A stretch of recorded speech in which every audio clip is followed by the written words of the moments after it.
Hey guys, what's going on? It's Julian from Beneath the Bunk Studios. I hope you're doing wonderfully. As you could see, unfortunately today, we are not beneath the bunk because I'm not home, I'm away at school. However, it's okay, the show must go on. We're going to make this happen. Today, we talk about distorted guitars and rock and metal. I just want to let you guys know that the guitar clips that I'll be using to illustrate some of the points that I'm making throughout this video are going to be from a song called Subjugation, which is by my band Pathetic Fallacy. It sounds a little bit like this.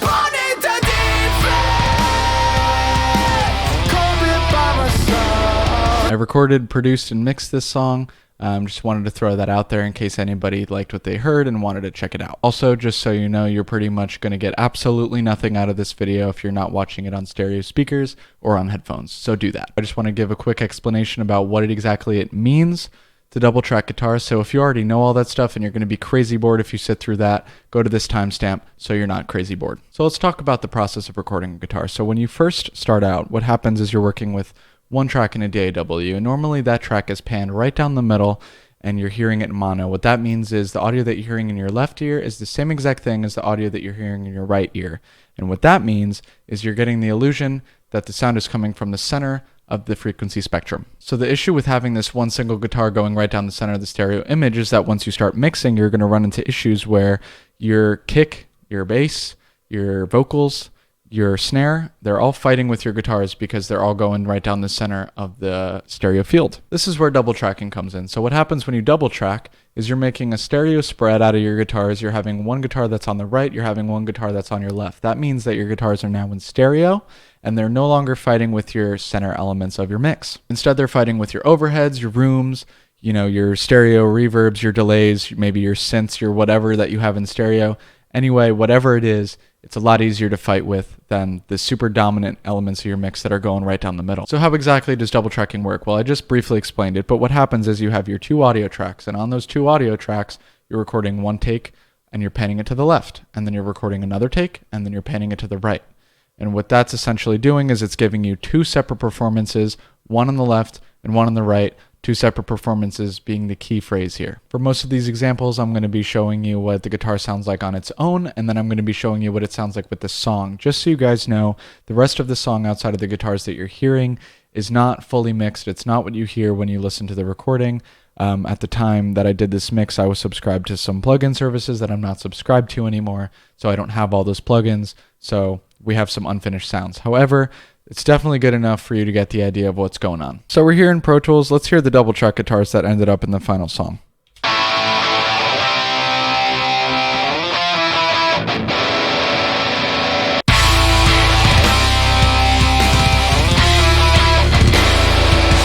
So that sounds pretty good to me, pretty full, pretty wide, but let's say that we didn't do any of that. Let's say we just took this here, Performance 1, put it on its own track, panned it right down the middle, and called it a day. This is what that would sound like.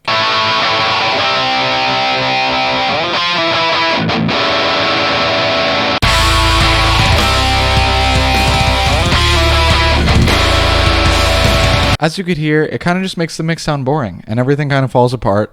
Everything sounds significantly less wide, and it's just overall not very cool. You hear people all the time on different forums say things like, oh, it's okay, you don't need to double track guitars. You could just take your one performance, and you could duplicate it, and then you could take the first track that you had it on, pan it to the left, and then you could take the track that you just duplicated it on, and pan that to the right, and boom, you have some stereo guitars. Well, let's see what it actually sounds like if you do that.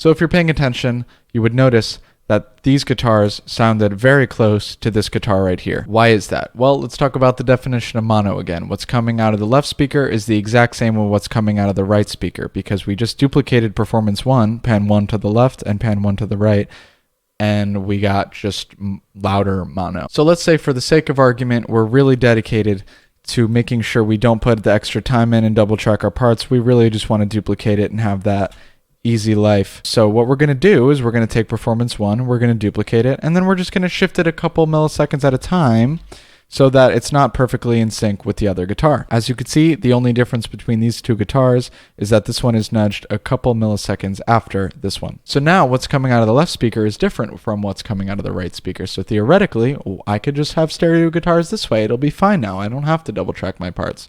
Let's see.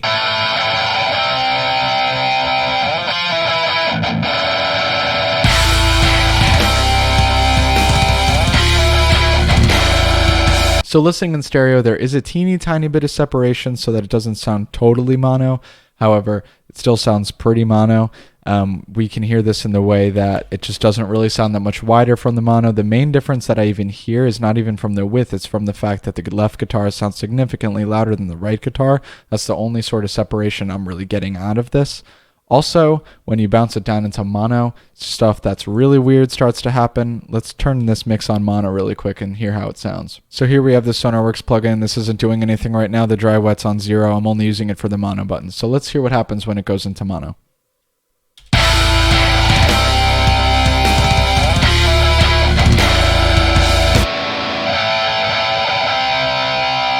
What happens with doubling your guitars this way is that your mono compatibility completely goes out the window and your guitars sound like phasey garbage. So whatever, right? It doesn't matter. We have plugins to do these kinds of things. We have stereo wideners. Yeah, that'll work. That'll make our guitars nice and wide so we don't have to double track.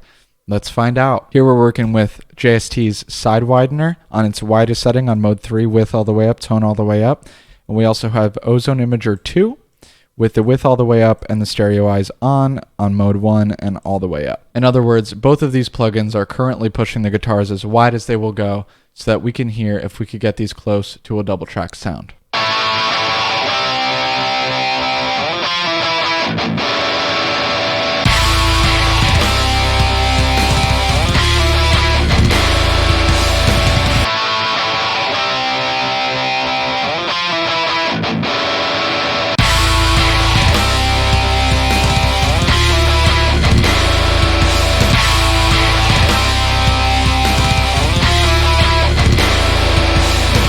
So in this case, the issue with stereo wideners like these is that in a lot of cases, they leave the center of the stereo image totally intact. What that means is that you're still getting that center that is conflicting with your kick and your snare and your vocals and your everything else. It's not really getting rid of that. It's making it wider, yes, but you're still getting that center. What's happening with real double track guitars is that you're not really getting that center anymore. You're getting left and you're getting right because one is getting completely panned left and one is getting completely panned right. When you're working with stereo wideners, you're having the developers worrying about things like mono compatibility, which means when you're listening on a phone, they don't want your source to completely disappear. They want it to stay somewhere in the middle a little bit.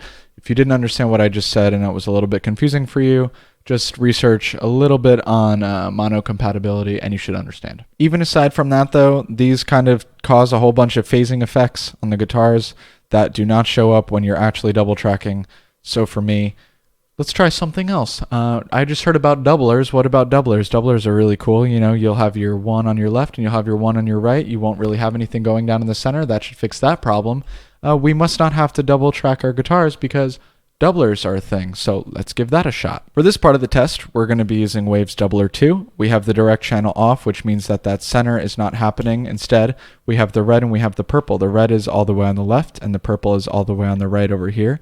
We have the red, the left, delayed by 9.4 milliseconds. We have the purple delayed by 23.7 milliseconds. I'm assuming that's the unit of measurement. I'm not actually sure. We also have the red left track being detuned by 6 cents. I'm assuming cents again, not sure about units of measurement, and we're turning down the purple channel by 6 cents. Over here we also have Avox Duo, which is a plugin from Antares. We have the pitch variation up at 10%. We have the timing variation up at 10%. Once again, I'm assuming 10%, not quite sure about units of measurement. We have the original panned 100% to the left. We have the double, oh that's wonderful, panned 100% to the right. And we have it on instrument mode.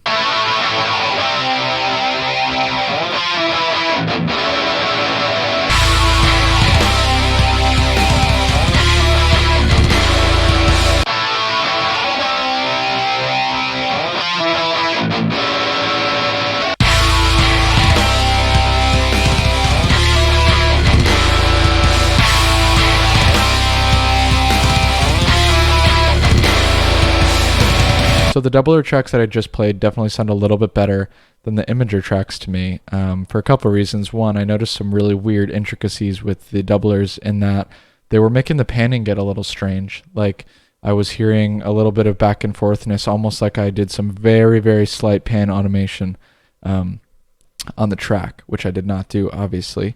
Also on Avox Duo, I was hearing some crackling and a little bit of weird dropouts on the right side of the headphones. So I don't know what that's about, but that would be enough for me to not use this plugin on something because that's a pretty big issue. So yeah, that's about all I got for today, guys. I really hope you got something out of this video. All in all, I think the common denominator between everything that's not an actual double, which being the stereo wideners and the doublers, is that no matter how hard you push those things, you could never really get them quite as wide as the actual doubles. Like if you go back and you compare the two and you compare how far out you hear the real doubles compared to the fake doubles, you just never really get quite as far. So I think at the end of the day, the right answer is to just play your parts twice. Get through it. You can do it. I believe in you. Like I said, that's all I got for today, guys. Really hope you got something out of today's video. If you did or if you didn't, let me know down below. I will talk to you soon.